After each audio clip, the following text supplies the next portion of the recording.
Welcome back, everyone, to Berkeley High News, where we talk about the realest, most juicy news.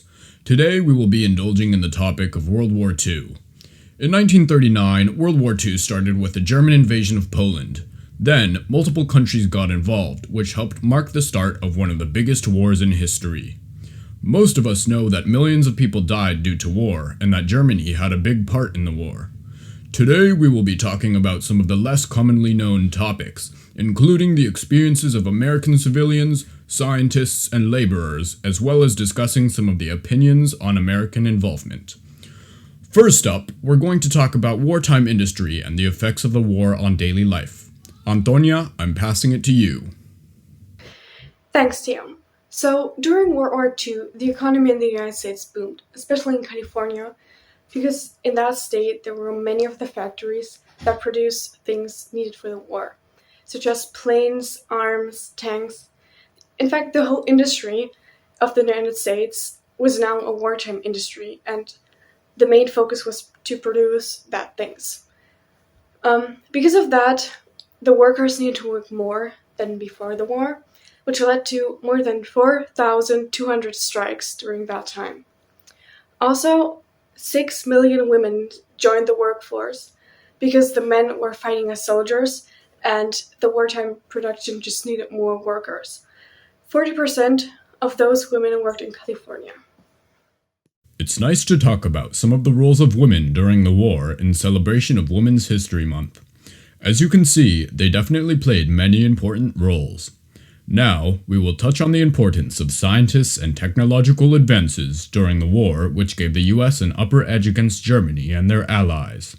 Harper, over to you. Thanks, Teo.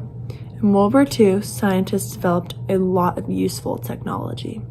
For example, they invented blood transfusions to help soldiers with the loss of blood. This was a very revolutionary technology that was able to help heavily wounded soldiers be able to recover from the loss of blood. Furthermore, they invented portable oxygen and crash helmets.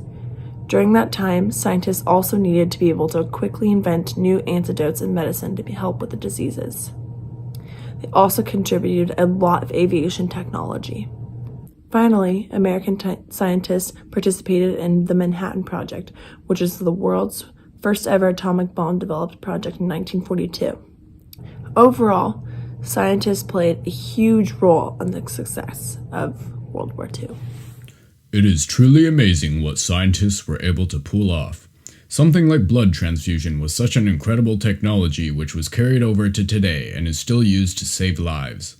Now, we are going to talk a little bit about some of the effects World War II had on daily life. Antonia, back to you. American soldiers weren't the only ones participating in the war. In fact, all American citizens, to some extent, contributed to the war effort. Some grew their own food in so-called victory gardens to fight against the food shortage. Some participated in scrap drives, where people would drive around and collect old paper, rubber, metal, all the materials that were needed in the wartime production. Because the government rationed the food, people could only get food by using ration stamps, which had a huge effect on the daily life because it was just such harder to get food. Also, there was a thing called war bonds, where people would basically fund the war by giving money to the government, which they would later get back. But more than 58 million Americans did that, so that was a huge thing. It's definitely cool to talk about the contributions of non-soldier citizens. It's important to remember what they did and the effort they put into helping the soldiers. For our final topic, we will talk about the American opinion on joining the war and how it changed over time. And I promise that although Angelino looks similar to me, we aren't the same person. Over to you, Angelino. When the war first began, the majority of people in America were very opposed to joining the war.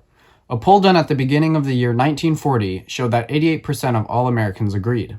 Furthermore, in June of that year, after the war had progressed, there was still only a small 35% of people who believed America should help the British at all.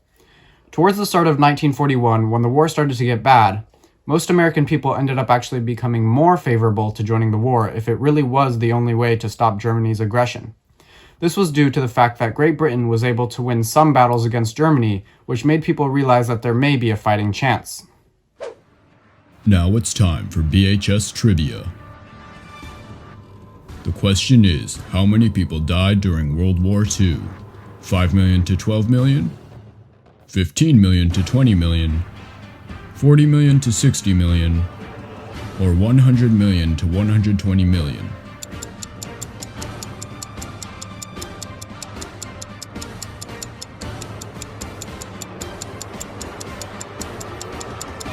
The answer is C, 40 to 60 million.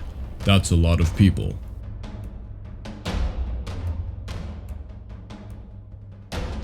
Thank you for participating in BHS Trivia.